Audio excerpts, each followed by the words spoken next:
Gıda Tarım ve Hayvancılık Bakanlığı olarak hayvancılığın gelişmesi için bir proje geliştirmiştir. Bu proje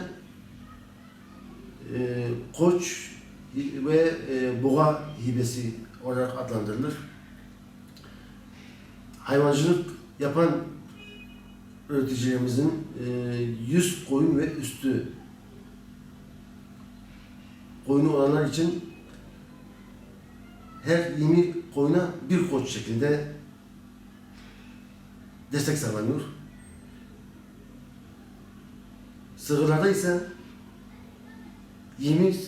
10 sıradan başlayarak 40 sıralara kadar olan kayıt altında kayıtlı olan inekler için bir boğa şeklinde destek sağlanıyor. Ve bu destek %80'i hibedir, %20'si ise çiftçi katkısıyla sağlanacaktır.